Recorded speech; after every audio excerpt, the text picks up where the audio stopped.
Intellectually petty, radio on your stereo. Don't compare us to anything, this a different scenario. We break records while we pushing the culture forward. Great music and big vibes right in that order. Intellectually petty, radio on the stereo. Don't compare us to anything, this a different scenario. We break records while we pushing the culture forward. Great music and big vibes right in that order.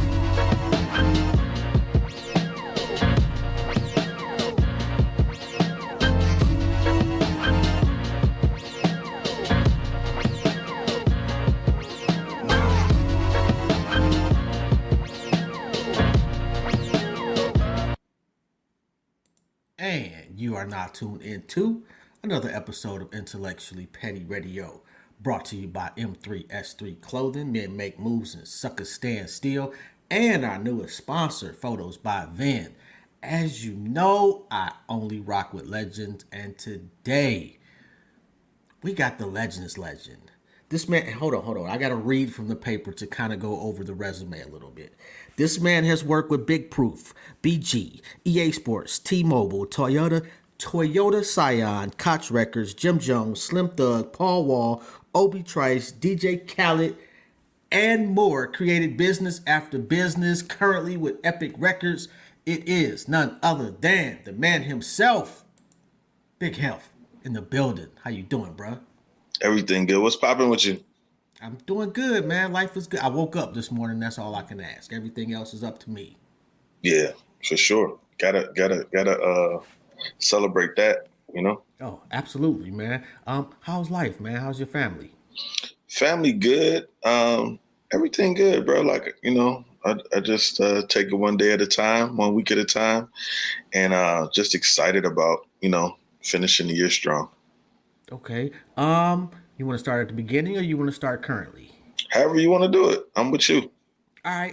Okay. So, how long you been in the business? In a business, like realistically, like since 2002, so like 20 years. Wow, 20 fucking years. That's a long ass time. And we were talking before we got on air about Second Generation. Was that the first group that you were with? Yeah. What exactly did you do in Second Generation? I was trying to MC, but it really gave me like the behind the scenes of putting plays together and putting things together for the group. So it was really kind of like my launching pad into like what I would say like my career now, because from doing that project, I was with a lot of my best friends. And then I want to say like, you know, I got a call from my dude D-Train who was working at Interscope, and he liked what I was doing.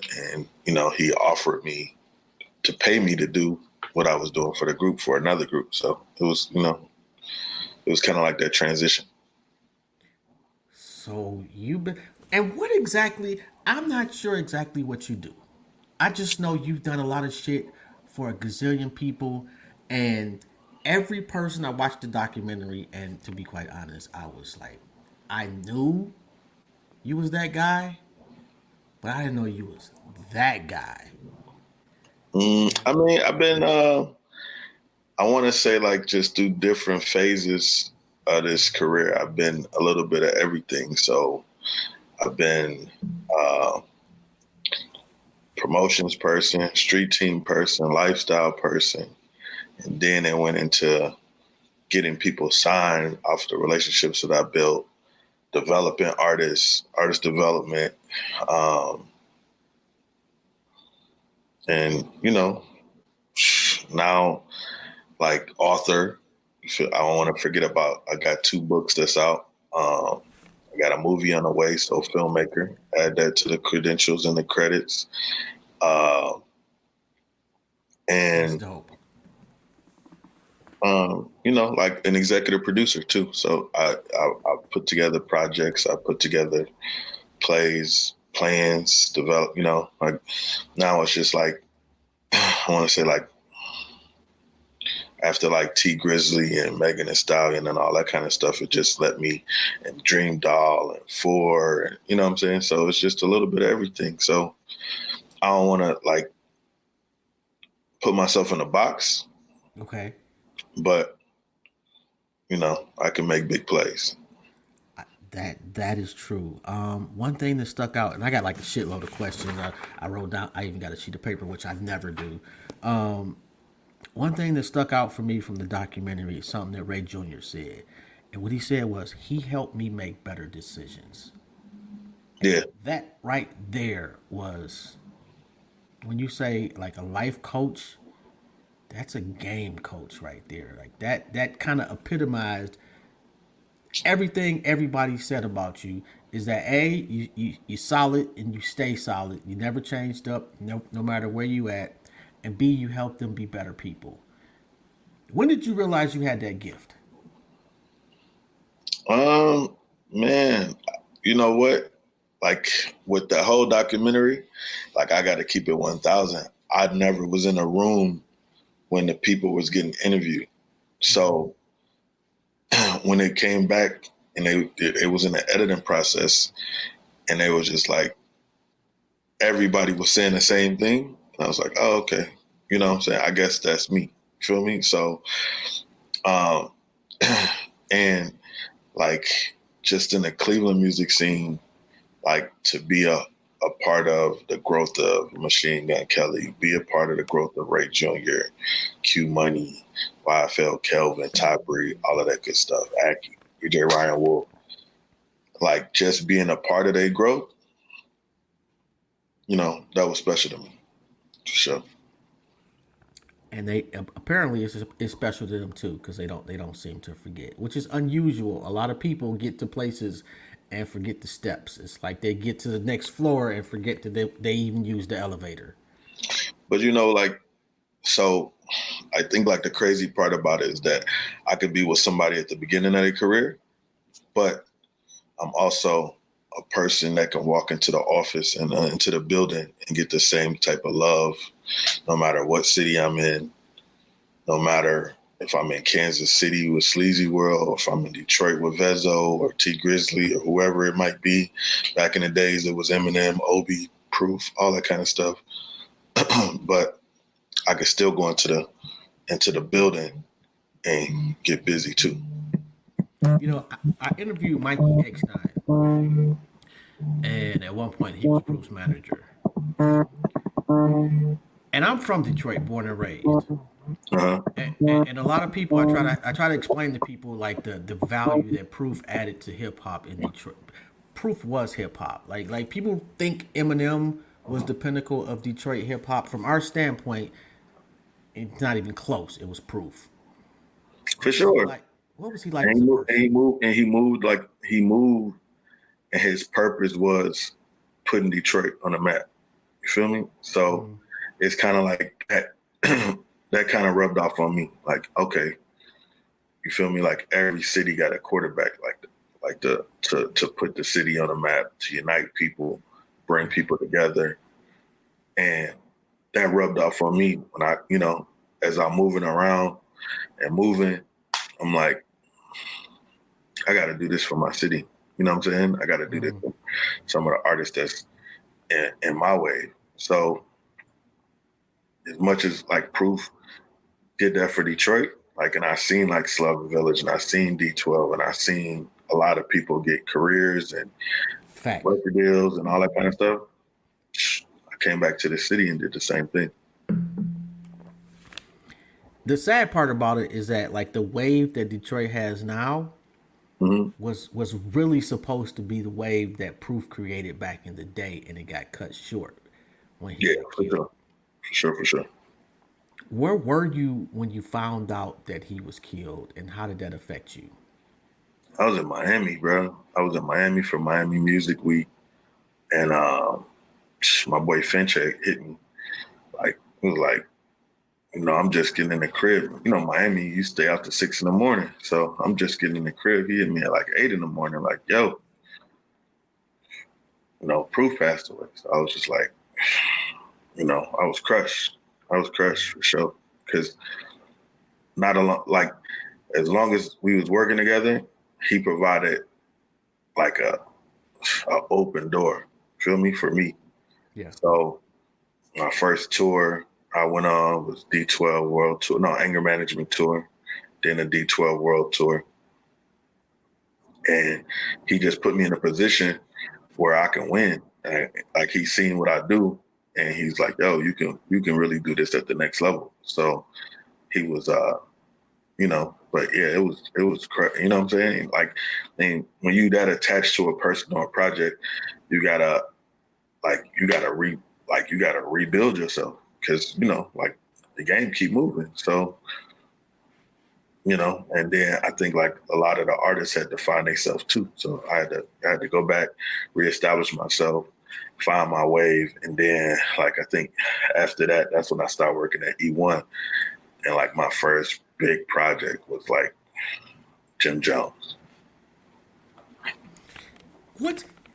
I've never been the biggest fan of Jim Jones, but he has reinvented himself and made himself so much a better MC.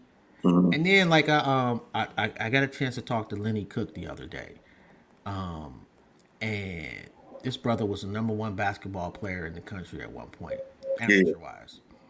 And he said the only person in his life that had told him no during his heyday was Jim Jones.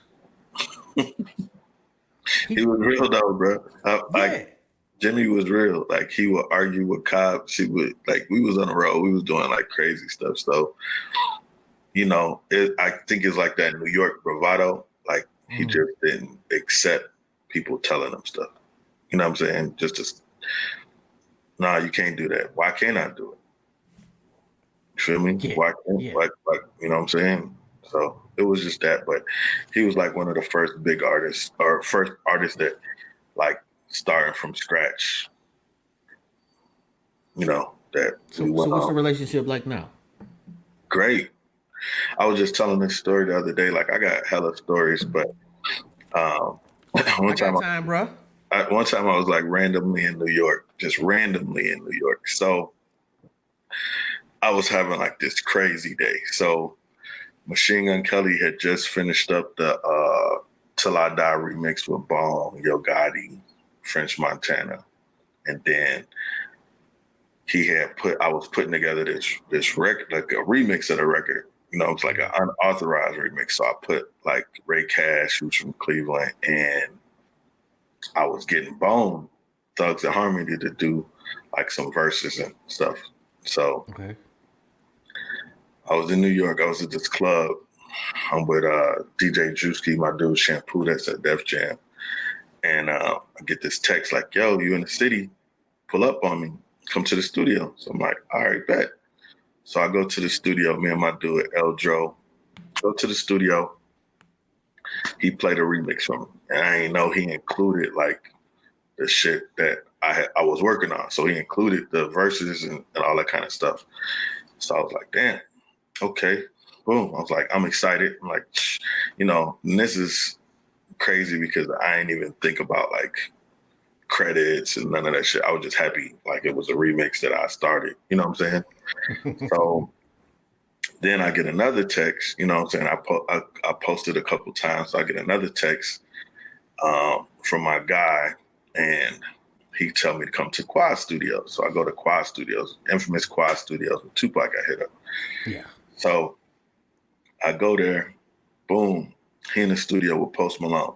So as I'm going to the A room, I got to pass the B room. And the B room is Mano, Jim Jones. So, and damn, what's my other guy's name? He down with Dream Chasers. He's one of Meek's artists. Mm-hmm. So I see Jimmy. I was like, "What's poppin', Capo? What's up?" And big hugs, big smiles. You know what I'm saying? We went, kicked it, talked to him, boom, boom. Then, in true Heff fashion, I go to Post Malone's in his session. So I leave out of this session, and I'm like, "Jim, like, why don't you come over here?" Like, you know what I'm saying? Like, they know each other, so I introduced him to Post Malone. Okay. They get working on some music and shit together. And I don't know if the song ever got finished because it's like 5 in the morning by now. It's 5, 6 o'clock in the morning. I'm like, all right, I'm out. I got to catch this flight. So I left the studio, but I rock with Jim. So the whole Lobby Boys project helped promote that and all that good stuff. Yo, you seem like, I don't know if you're even involved with everybody I see you help out. Like I Yeah. just get the feeling that some people you like, okay, this shit is dope.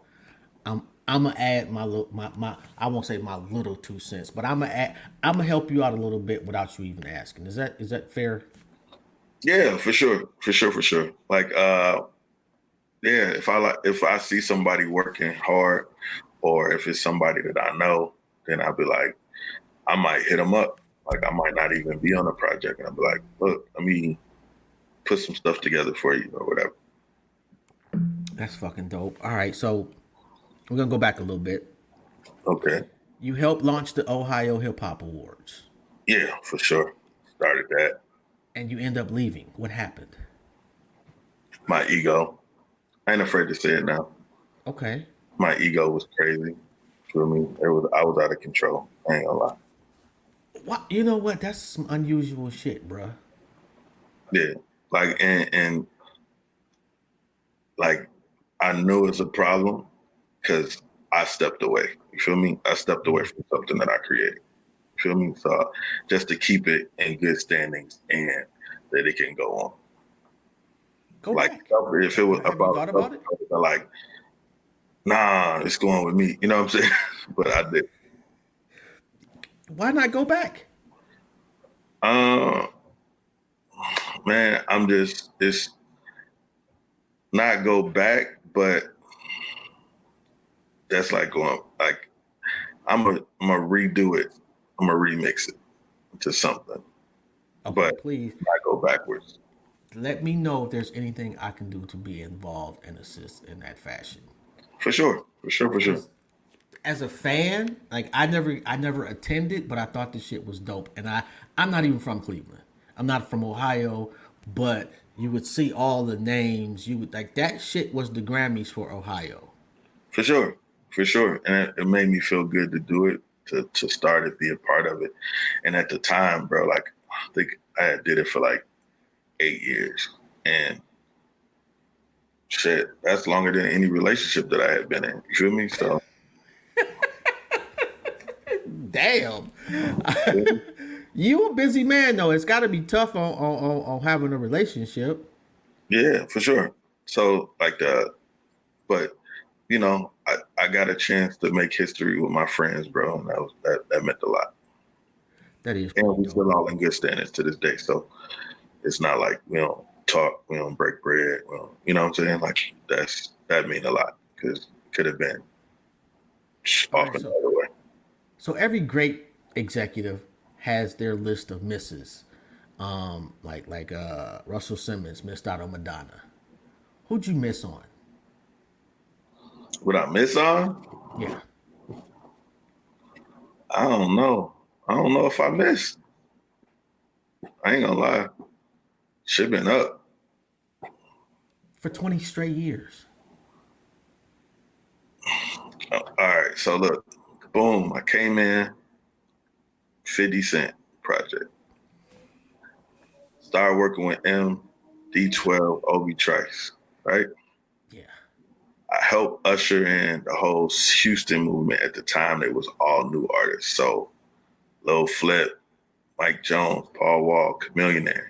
That was a whole Texas wave. Then I started working at E1.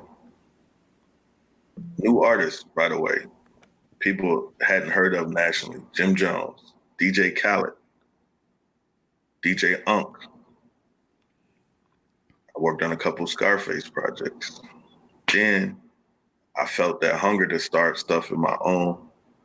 So I started creating my own Ohio Hip Hop Awards. Did that for 8 years. Machine Gun Kelly, Ray Jr. I got the first female rap artist out of Cleveland signed to a major label. Lil Craig, Who you talking about? Ty Bree. Okay, I thought so. I just wanted to make sure. In the meantime, I had a part of Cardi, part of Really? Dream Doll, part of Megan Thee Stallion, did Lil Baby's first promo run, did had T Grizzly on his first promo run, TK Kravitz, who's gold platinum, YK Osiris, gold platinum. Bring it right back to this year. You feel me?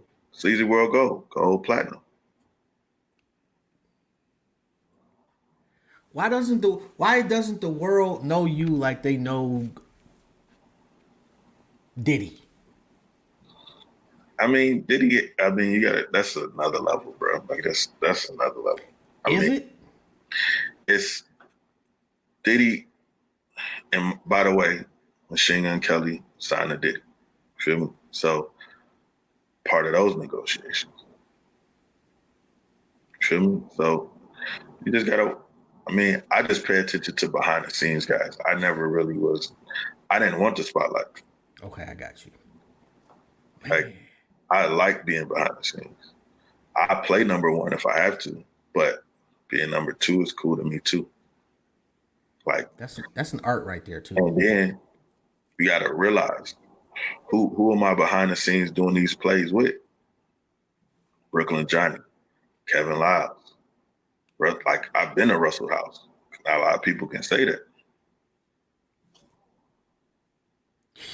Jesus Christ, bro. I ain't even been to my neighbor's crib. I'm dead ass. Yo, the Big Heff show. Like first off, like you guys just killing the game, man. And it's to the point where I like if y'all don't we in the same studio right now. I got the little studio, I got the corner office, and they got the big ass fucking the penthouse suite. I'm like, I gotta change my day now. I've been doing the same day for 7 years. And I'm like, I gotta change my fucking day because they just killing the game. What made you want to do like that? That seems kind of number one ish for you. What made you want to step out and be on the forefront of that? You know what? Shout out to EP Errol when he was doing voice of radio. He just like, yo, I want you to come on here and talk music news, like industry stuff. And I was like, all right.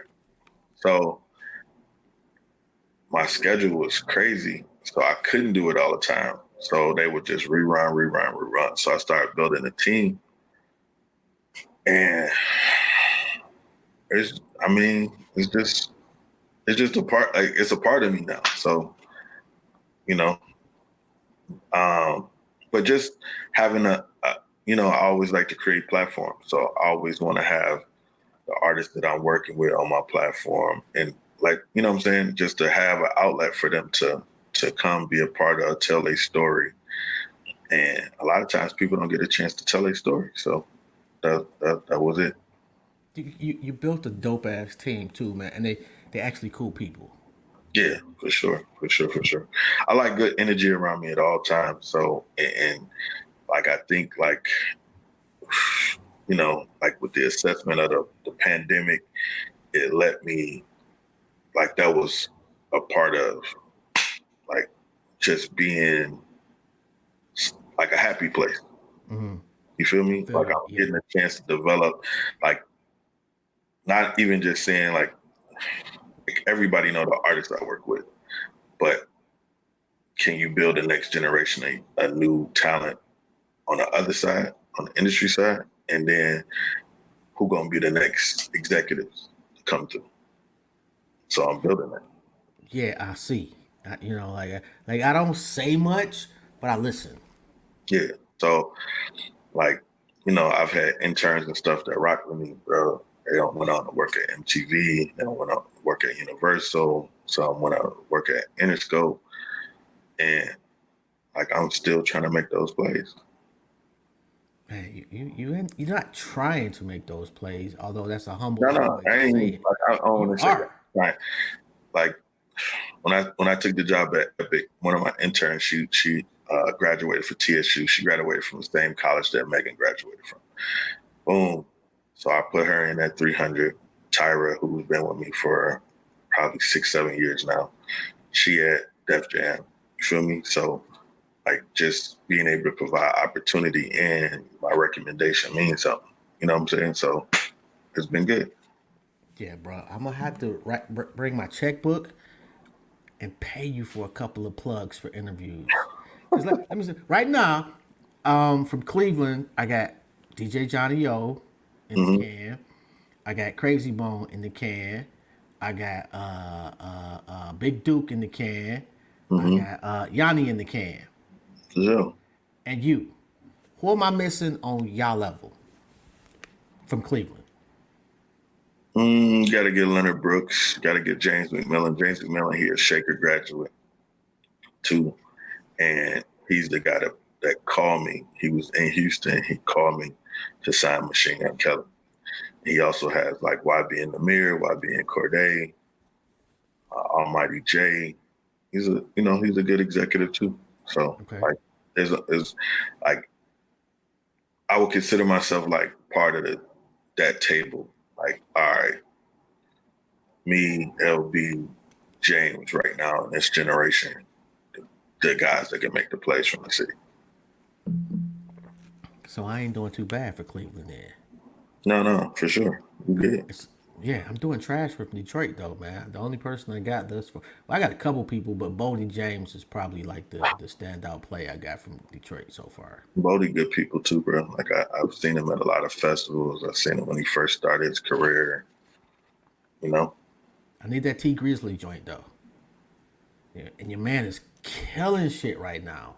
Yeah, and I love T because he's smart and he a business guy.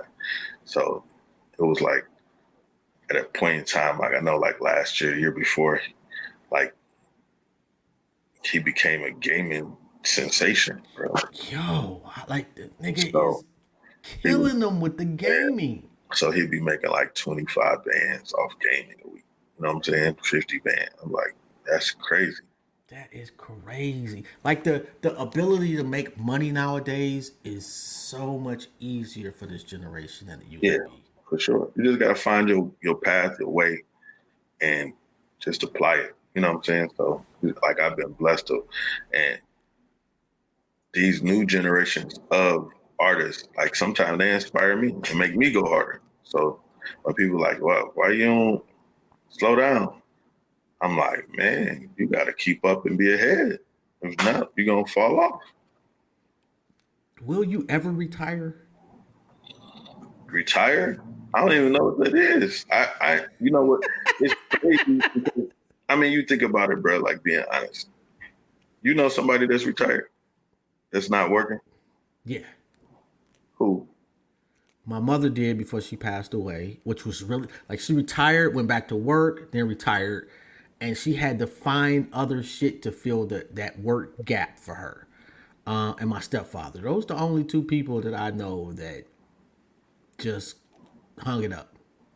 Yeah. So I don't know too many people. Like, even if I'm seeing Kevin still go hard, Kevin Lyles go hard, if I'm seeing Sylvia Rome go hard, if I'm seeing, and these people that's, to me, they've accomplished more than I have. Mm-hmm. And my goal is to be in the Rock and Roll Hall of Fame. So if I don't see them relax, what make me go, I don't want to do it. Okay, let me ask you this. You got to vote for the Rock and Roll Hall of Fame.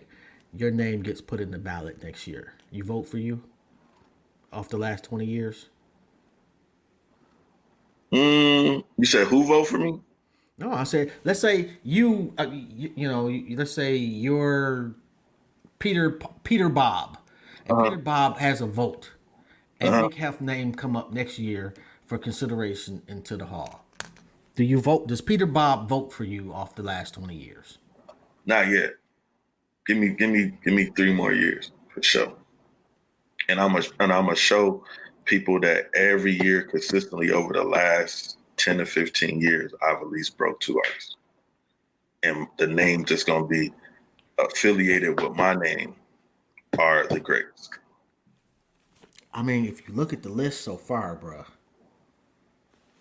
I think Peter Bob votes for you.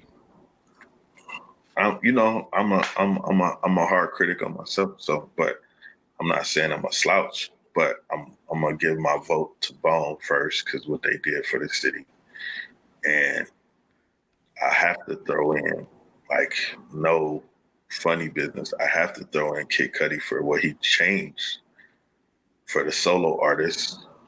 I would honorable mention would be Ray Cash, of course, and I have to put Machine Gun Kelly in there. He 12 years in the game, bro. Like, Yeah, but I would absolutely put you. I would absolutely, respectfully, I would absolutely put you above Ray and Machine Gun Kelly. I get you. I get you with Kid Cudi, and I get you. And matter of fact, Bone, to you, are they still the best group ever? Yeah, for sure. I was just having this debate last night. I still talk shit. I'm like, they changed the culture, bro. Like Bone, They changed hip hop more than maybe any other rapper outside of Rakim. Yeah, for sure. You know, I got them and Outkast depending on which day I wake up. Yeah, Like for sure. you I think Outkast definitely a top five, but I'm gonna do Bone. I'm gonna do NWA, then Wu Tang. I'm definitely putting Outkast above Wu Tang, and that's because I really hate New York. But but Wu Tang really for me has only got one classic album for me. Mm-hmm. Outkast has got three, at least. Yeah, for sure. Like, nah, the fact, Outkast is legends, bro, legends. And then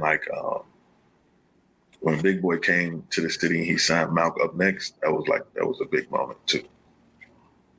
Yeah, Big Boy he's top five underrated MCs ever. All right, so gotta go top five. Since we talking hip hop, who you got? Top five, dead or alive? Top five dead or alive? Yeah. Um, shit. I always go with people how they inspired me. So, Okay. Hove, of course. I'm gonna go Biggie. I'm gonna go Drake. I agree with the Drake part too. And low key, Drake needs to be considered for the GOAT. And people hate when I say that. Then I gotta go. M changed my life, so I gotta go M. And Machine Gun Kelly changed my life, so Kevs. That's an unusual one right there. Y'all still cool though? Yeah, I'm cool with everybody, bro. That's the craziest shit in the world. Is that I don't really do bad relationships. Like like some people like, oh, he got over on me. Fuck, nah, it ain't none of that. It's like when people say solid, that's what I am. You know what I'm saying? Like, and I'm solid on good terms when you're at the height of your career, and I'm also solid when you on your lowest level and niggas not fucking with you. Let me ask you this: what's the biggest common denominator with people you've seen fail? The biggest common denominator? Yeah. Passion. And then like on the success side, just being relentless and doing all the stuff so you don't leave no excuses on the table. Like, you know what I'm saying? Like, it's the 5 a.m. flights and the 7 a.m. flights and the 11 o'clock overnight flights and like just to make sure you're on time for shit and making sure like everybody's experience with you, is a good experience. So as they talking about you, they're going to rebook you. They're going to call you for any opportunities that they might have. They're going to call you bro. Time to be like their guy. So if I got a clothing brand and I got $100,000 and I'm going to make sure I'm going to give it to one of my people that I had a great experience with. That's pleasant to work with. Yeah, man. That's why I'm still broke. So you just gotta think about it and build it the way, you know what I'm saying? So when people be like, man, how such and such skate past me and go straight to being a platinum artist, it's because like the thing, like just saying like with Megan, with T Grizzly, with Sleazy World Go, all these people, bro, like work ethic is relentless. Yeah, I feel you on that one. I think with me, especially like now, I've been doing it for a long time, and I got such a resume doing the podcast shit. The rooms are starting to change as far as access to who I can talk to. Yeah. And like that just right there, what you just said, consistency. Yeah, I've been doing this So for a minute. if people know that they can rely on you, that you're gonna be there on time doing your show weekly on 6 to 8, da da da. That mean a lot. It Like does. shit, you know, Yeah. every artist probably gonna drop at least two songs a year, but to know that you're the outlet that they can come to. I mean, Let me ask you this though. Not every artist that you, and I don't want you to. I'm not about to ask you to name names or anything, but there's got to be people where you like. I don't think this person's talent level is equal to their effort. How do you like? It's hard for me to not like your music and want to interview you.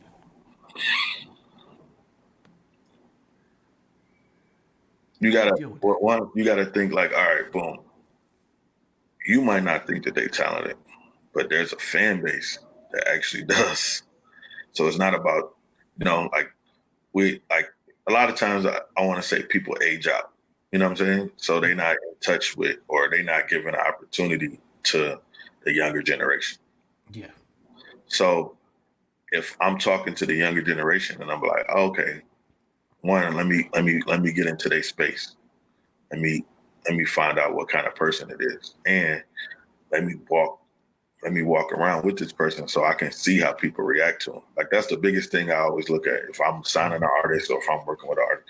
Let me see what their vibe is, and like it's a fan base. Like we're in a space now that shit, I can make something dumb on TikTok tomorrow and the shit go viral. And now I got 15, 20 million, 30 million people that don't look at my shit. And it's just for them that 15 seconds. I got them. Yeah. You feel me? Yeah. So Yeah. you can't even judge the waves no more. Like, cause it's what the people want. People telling you what they want. They actually telling you, and then you can look at the analytics and they telling you what they listening to. Is analytics taking over talent now though? Nah, I mean, there's some talented people out there that they work ethic suck. They got a bad attitude because they think they above everybody else's talent. I've seen that. Like, how many times you seen a person that was dope not try? Yeah, I've seen that. You know, And that's like that'd be the realest shit, bro. Like, yeah, you dope, but you arrogant and you don't want to work. But I got this artist that might have a song that might be a 7, but his work ethic a 10. And he a pleasure to work with. He answer my phone calls. He answer my texts. He turning around interviews. He pulling up on me. He asking me how my day is so we can work together or what my time schedule. I'm working with that nigga. I'm working with that chick. I feel you on that. And I want to throw out there that I am a leader in the female rap movement too. I just want to say that. Okay, since we on that, let me ask you this. And I had this conversation with somebody recently. Actually, my guy, the playmaker from Milwaukee. Mm-hmm. And I said, I don't believe that there's a female MC with a classic album. You said what? I don't think there's a female MC with a classic album. I think Little Kim may be the closest. Oh, prove me wrong. You gotta listen. You gotta listen. Man, she right behind me, right there. You really think Cardi B got a classic? I'm not talking about a couple classic songs, but she got an album you can turn on. She got an album, bro, that every song on it went platinum. Tell me what other person did that. Okay. That means people like the music. That means people like her. Yeah. When I say So classic, I mean that you personally can put I might say, on. and I'm not like, I don't want to say the wrong thing because people, Right, I understand. but I'm on IG Live right now. They saying you wrong, bro. So Lauryn Hill, can't forget that one. That's not a rap album, though. It is. You ask your people. Okay, I'm not giving y'all Lauryn Hill. No. She sang 70% of that album. You not get. He was rapping. She's a genius. Then, Yes. like Rap album, no. even on the opposite side of where I stand at, I will probably put like the Pink Print. Okay. I would say Cardi first, Lauren second, Pink Print third. actually I would Lil Kim first album Yeah, that was hard. would be for me the closest I could say to I'll put something on from a female artist. You might just not like female rap, bro. I don't know. No, I think female rappers have been more geared towards let's make you a hit song as opposed to let's make you a complete album. I can't.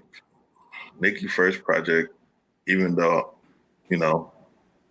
like I said, I'm standing with my homie. Right. But and I'm not friends. I don't know either one of them personally. And when it comes to bars, like people you cannot don't even deny know. Nicki. There's one of my business partners. So got you. Understood. Shout out to Cardi B. I'm rocking with my team. So I'm not mad at that. I have no team. Yeah. However, I understand. Okay. Well, Megan got a lot of dope projects. She got a lot of dope songs. But I'm gonna say Cardi's album first. I'm gonna say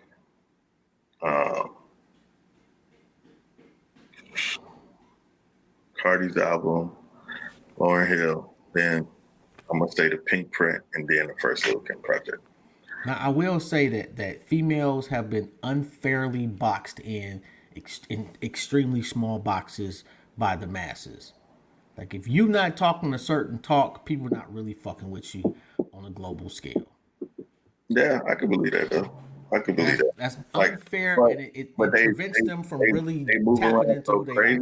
Like, I've been with Megan as she started to grow and escalate. So I see crowds of 10,000, 15,000, 20,000 word for word in her stuff. Feel me? And so I think sometimes you got to like I said, you got to put yourself in that space too. Like if you put yourself in that space, bro, like go see it, then I think you'll feel a whole, like that narrative gonna change for you. I tell you what, bro, when your girl or whomever comes in town, man, put me in a space so I can change my narrative. Yeah. I got you. But I do like Ciroc. I think it's dope. You like who? Ciroc. I think is that her name? I'm saying her name wrong. Ciroc? Is it Ciroc? Hold on. Since we on, I'm pretty sure it's Ciroc. Start talking about drinks. No. Yeah, Ciroc. I may be pronouncing her name wrong, but it's literally, Ciroc. She's dope. She was actually at the BET Awards yesterday, wherever it was I think it was yesterday. But yeah, Ciroc. And there's also a sister out of Flint. Man, I can't remember her name right now, but she's pretty dope. I'll put you up on her when I remember her name.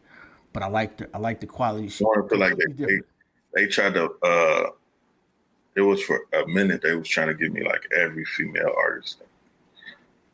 That's do not this possible. one, do this one, do this one, do this one. And I was like, nah, man, I don't try to box me in. So I had to start getting back on the males, on the guys, and hanging with the guys to show that I can still do it's crazy. Who's next, in your opinion? Who's next? Yeah.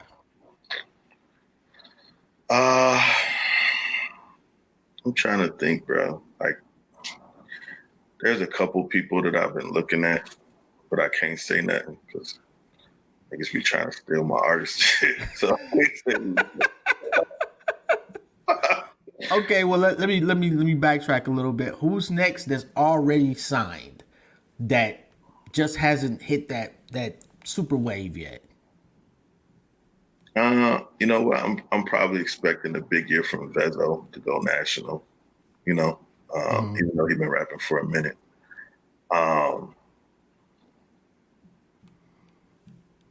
It's a lot of people. It's a lot of people. I don't want to, like I said, I don't want to drop no names because it go crazy right now. Vezo is all right. The talent level, like I feel like it got to catch up right now because I think people didn't expect. I don't know if people expected this year to really be open, but it has been, and now people are just starting to catch up and starting to move around and stuff again.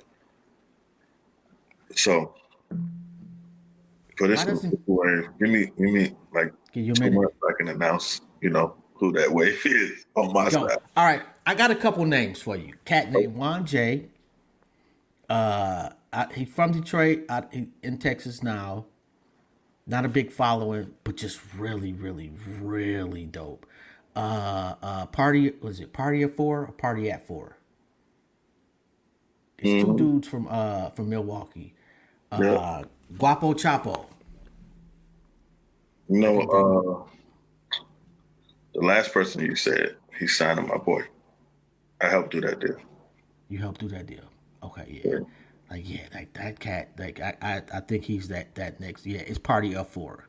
Like that dude is like I actually met him 2019, 2020. I was in Milwaukee with YK Osiris celebrating New Year's, and that's how we met. Okay. All right, that's dope. Geez, how come Cleveland doesn't have a sound?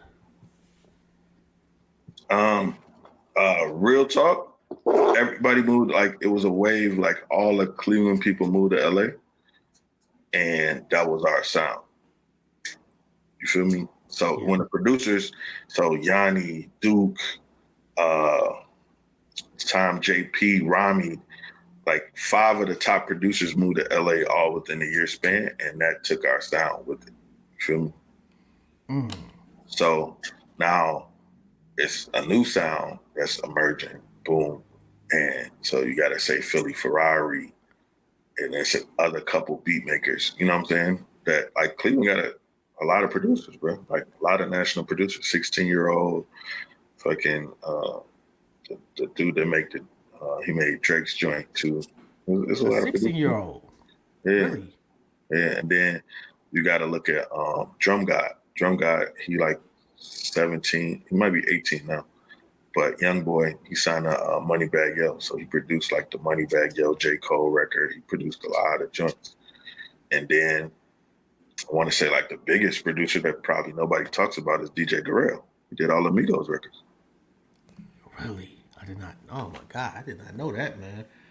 For me, man, I think when Chip the Ripper dipped, that like Chip the Ripper was a completely different animal for Cleveland. Yeah. Like, and when he left, man, it was like taking the liver away from the hip hop in the city. Not necessarily the heart, but the liver is just as important damn near. And man, like his sound changed and the Cleveland sound changed. But I used to fuck with Chip the Ripper heavy. Like that dude was. I used to sneak Chip into the clubs, stuff to come rock with me and promote the song and stuff like that. He was like 16, 17 years old. He used to meet me outside the club, and I said, meet me right on the corner of this. And he would meet me, him and Duke would meet me, and I would walk them in the club. Like, yo, they with me, bro.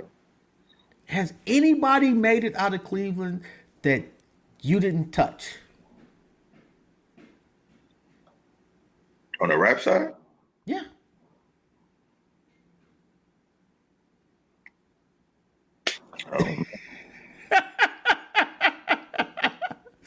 I'm gonna have to say that's a hefty no. I don't remember it like that. That's crazy. Yo, and you've been rocking with Nerve DJs for what, a decade now? Yeah, yeah. I was actually when I first started doing my industry tour, my Streets Most Wanted tour. Like, Johnny O, a legend. So he was doing a conference, and it happened to be in Cleveland on the day. So I was like, yo, let's sit down and talk, And yeah, we've been rocking. I think we started out like when I joined here, like 200 DJs. Now it's like 3,000, 5,000, something like that. Yo, that's crazy. You know the crazy part, man, is like now I get the honor of joining the Zoom calls. Mm-hmm. And like I work 12-hour shifts. So some like two Tuesdays, one Tuesday a month I can't make it. But I'm sitting back like, how the fuck do y'all get all these people on such a consistent basis of such a high quality? I would say, I got a lot of great relationships, put it like that. Yo, if you out there, man, you need you need to tap into Nerve DJs, man. Yeah. They're gonna break your tracks and not your stacks. Yeah, for sure. Still And Johnny O. I love that the industry recognizes it, and I love, like I said, I just love creating new platforms. So that part, like just being consistent, and people know where to come to when it's that time. All right, so Like I've literally had like the greats on there, like old school greats like LL Cool J and Busta Rhymes and those types, and then to even like After Seven and stuff like that. You know what I'm saying? yeah. So, like new guys, like having like Cardi do her first conference call, having Nipsey do the call anytime he dropped the record, having French Montana, having Yo Gotti, DJ Khaled, all these people, like they've been on there. You know what I'm saying? So a lot of times we like I get them first. Like if I hear somebody and I like it, then I'm like, all right, let's put this together. That's great. I know you're a busy man. I ain't gonna take too much of your time. Last one though, capital structure. Yeah. What's next for capital structure? Expanding, bro. Like so expanding like I got a movie called The Cap that's coming out in November. Got a soundtrack for that. I got a new Ryan Wolf project. I got a new Ty Bree project. I got an R&B singer named Alila Devine. And I got and like on the management side, like I've been playing heavy. You know what I'm saying? So I got a roster that's underneath the management side. I got the film department that's moving, and then I got, of course, the artists. And then I just did a partner with oh, that's crazy. Party, what up? Party just joined my live. What up, though? That ears was ringing, huh? Yeah, Party. We were just talking about you. Like, I'm doing an interview, and my guy said you was one of the next step coming out of Milwaukee.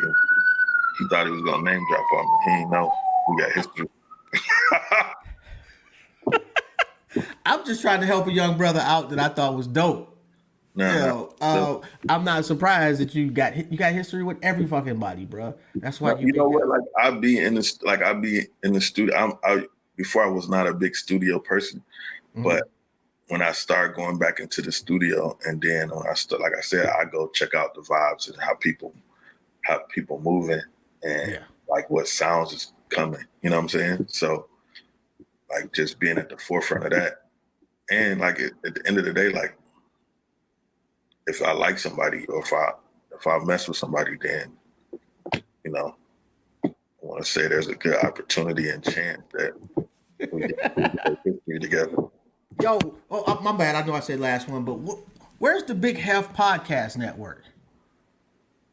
I don't even think it is, bro. Like it's gonna start. Like it was something I was supposed to start, and I never got around to it because, like, literally, I sometimes wake up and I come up with a crazy idea, like doing a movie or starting a record label or something like that, and it'll lose focus. So, but it's coming though. I just did a partnership with this company called U42, and they're gonna start like doing my content. I just did a Trill Vision, U42. There's a lot of crazy stuff going on. Yo, yeah, man. I need to sit down, man, with you and take some notes. And how does, if somebody wants your management team to be their management team, how they go about doing that? Or do you just Be reach dope. out to them? Yeah, it ain't no. It's the Godfather type shit, huh? Have you ever seen like the Black Godfather? Say it again. Have you ever seen the Black Godfather, like the Clarence Avant doc that's on Netflix? Yeah, you literally remind me of him. So, Chip was like, he reached out to me. He was like, "Yo, bro, like I just watched this documentary. And, like, if that's not you, I don't understand." You know what I'm saying? So, I thought that was big. You know, like when like a Kells or Chip or somebody or Ray or whatever. You know what I'm saying? Like, yeah. You know, always that's dope. Yeah, like if you haven't tapped into that guy's story, please do. Like that's what made me actually phenomenal. Okay. Like I was really not okay at first with my documentary. I was like, really? I didn't want to do it. I didn't want to do it at all. They was asking me for like 2 years to do it, and I was like, nah, I'm cool. And then I was like, after I watched it, I was like, all right. You almost have to though, man. You can't. And just my 2 cents, but you can't aspire to greatness without people knowing you're great. Yeah, I always wanted to just be behind the scenes and just make plays happen. You know what I'm saying? So it's just like I want to say like, man, just thinking about it. So like just speaking on Chip. Mm-hmm. Like Chip MGK, one of the biggest things that they had happen to him was DJ EV. Okay. So, and I was the person that put them two together. So it was just like, and like I was just like Post was just here, and I was like, man, you remember? I was in LA, and I had went over to producer's house first. I went over his house. He had invited me over his house in the hills, and I invited EV and Rami to come with me. Rami, he does a lot of production for Chip, a lot of production for Kid Cudi, and EV's just always been, you know, he's been my homie, like good friend, you know. So, and I was the first guy to ever book him for DJing, you know what I'm saying? But we always kept a great relationship. So I invited him with me to go check out this producer. So we in LA, and you know, big house. It's probably like 10 people there. There was this one kid that was sleeping on the floor, just sleeping, like knocked out, passed out. Boom. So they playing music, and I'm looking on the board, and I'm like, I see T.I.'s name up there. I see Meek. I see French Montana. I see all these credits that they got, placements coming up. So first wakes this kid up off of the floor. This is a funny story. So he wakes this kid up on the floor like, yo, man, Heff here, bro. Like, if you ever want to play records, this is your time to play the records because he got to, you know what I'm saying, he can get them heard. So he wakes this kid off the floor. Kid wakes up. He flips his hair back. He got long hair. Flips his hair back. The second song he played was White Iverson. So that was my introduction to Post Malone. Wow. So, sleeping on the floor, huh? Yeah, he just sleeping on the floor, bro. Like it was crazy. He just passed out. Woke him up. Played a joint that was a bop. Then he played another joint that was White Iverson. So man, he was just talking about that. He went to go see the show that was at First Energy Stadium. And he's just like, yo, man, I was just telling my girlfriend about this story, bro. Like, it's crazy, you know? So we're just having like moments like of you meeting the next dope people, you know. Shout out to my dude Chris. Like I said, my dude Chris is the one that I was out there with him and Osiris, and he met Party, and he would kept sending me records on the kid, like boom. And I was like, all right. And I was in Atlanta. It was at the studio. I just heard, like, I'm like, okay, this fire for sure. How's Epic treating you so far? Huh? How's Epic treating you so far? Great, bro. Like, you know, I never really wanted to go. Like, I move around so much that I never really wanted to go inside the building. And, you know, but I'm glad I took it. I challenged myself to do it. You know what I'm saying? And like Sylvia Rome, she's a great person. She's still in tune, you know what I'm saying, with the young wave. And the department that I'm in, like Tracy, she's dope. I've been learning from like a lot of legends, like people that I never thought I would probably talk to. I've been talking to them and just learning and asking questions. And, you know, like I want to, you know what I'm saying? Like at the end of the day, like I'm going for greatness. So I'm glad to be there. You next, bro. You the next CEO of Sony, Universal, Epic. I think it's gonna happen though, for sure. Oh, it's not a if, bro. It's a win. At this point, I got no doubt. And if nobody has told you today, bro, I'm extremely proud of you. I appreciate that for sure. Yo, and hold on, man. I forgot, man. I running my mouth. I know I gotta let you go. I know I'm gonna let you go, but let me get this commercial in because it's gonna kill me. I was supposed to do this shit 40 minutes ago, man. I get to run in my fucking mouth, man. I'm sorry, but give me 1 second, bro. Okay. Commercial time. Commercial break. Stop trusting your cousin with your footage.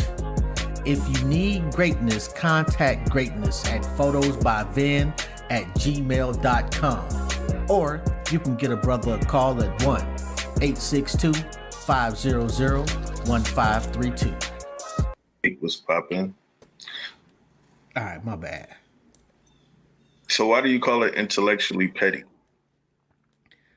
I'm just a petty nigga, and it just like I forget who I was talking to, and they said something. I was like, "That's intellectually petty," and it just kind of stuck. I used to go by "my skin is my sin," but it kind of put me in a box. Yeah, for sure. You know, I like it. I like the name. I got shirts and shit too, just in case anybody wants one. You know, just throwing it out there. Fire. Appreciate that. Get you a capital structure shirt though. Huh? I gotta get you a capital structure shirt, bro. Bruh, what? Yes. What? Absolutely. I didn't realize how much shit you just doing everything, bruh. And like the bio, I'm like reading this shit. Like I gotta go buy the books. Books is like I did you know, since 50 was like a big part of my story. We did like a book on 50. And just how he monetized and how like his portfolio is crazy. And a lot of people don't give him credit for that. So not even just the New Line Cinema deal, the vitamin water stuff, but the Stars play, the liquor play, all of them, you know what I'm saying? So it's motivation, but you know, and I did, and the other joint is like, it's a how-to. Making it in the Midwest is my book. And it's just really a blueprint of how you can make it, you know what I'm saying? And like, so I always think about people and you come up with a system, you know what I'm saying? Just like being a part of so many different teams that were successful, you know? And like when you said like the common denominator between the success stories, it's all similar. So you know when somebody got it, like, all right, bro, okay. Yeah. So it's good. My dude Firstborn is in here too. He was the bully, but he was the negotiator. Feel me? And, I always include him in everything, like shout outs and everything, because he was right along there with me. That whole D12 touring stuff and all that kind of stuff, bro. So it's crazy. Yeah, man. That whole man. And then, you know Good what the times. crazy part about like just Detroit, like it's so many, it's generations apart, but you still see some of the key guys from that era still active. You know what I'm saying? So Yeah. Yeah. and I ran into Awesome Dre. I don't know if you're familiar with him, but I yeah, ran I would say, yeah. into him. I literally sat next to this man and did not even know it was him. Oh At the wow, yeah, Troy Muhammad is my guy. He's like the student minister for the mosque number 1 there, and they had threw a Rakim concert, yeah, and it was like a really intimate type of concert. He had like a couple hundred people there. It was more kind of like a networking event with Rakim performing. And I sat next to Awesome Dre for a fucking hour and did not know it was that man. I'm still kicking myself. that's crazy. It was like one of the first Detroit artists I ever heard of. Oh my god, man! You do not like that was my teenage years right there, man. Yeah, Awesome and Dre. then like just seeing like T Grizzly and like Dope Boys Cash Out. Like I took them on their first promo run. We still got a relationship to this day, and so it's cool. Like Yeah, it's really Payroll's dope. still doing his thing too.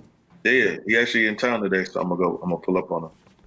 And that's like and that's one thing. Like even when I'm not working or whatever, like I still pull up or ask them to pull up on me. And, like we link Yeah, and bro. keep the relationship going. You know what I'm saying? So it's I'm like gonna start following you, bro. Like 20 cars back. Anything you want to say before we dip, man? Any words of advice? I just got this in the mail from Adina Howard. Shout out I got like awards and stuff and plaques I ain't put up yet. So I got That's it's a so lot. fucking dope. It's a room full like museum. You see it to the future, all kind of stuff. But last thing I want to say, bro, is just for anybody, just don't stop. Don't like I know it's cliche, but passion is gonna take you to the next level. People gonna see your passion, and that's what's gonna make them want to work with you. And just do it like you gotta have some kind of code, some kind of ethics in the shit, because moving reckless to get you killed. So you gotta pay attention to what's going on. So like it hurt when PNB, like PNB is real good friends with T Grizzly. So like the whole tour, a lot of the tours, not even just one, but like the 2 or 3 times that we've been on tour, like PNB used to pull up, just ride like 5 or 6 cities with T. And so to see that happen, bro, that's crazy. And then like I was just at that Roscoe's with Sleazy. And I was like, let's move properly. Feel me? Like Yeah, in and out. yeah, yeah. So, you did like And you can't tempt the sharks, man. You can't jump into the ocean with sharks yeah, with a plate of meat on you. yeah.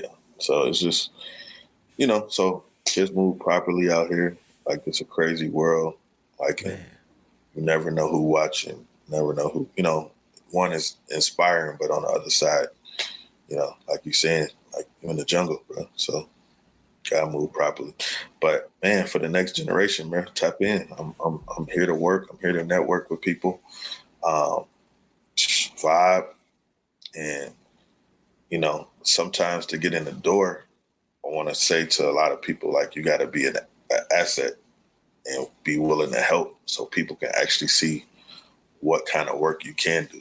So like when I was at Def Jam, that's what it really was. I'm like, let me show the industry what I could do on a national level. Yeah. And then once I got in the door, like boom, I got my touring platform. I got my radio platform.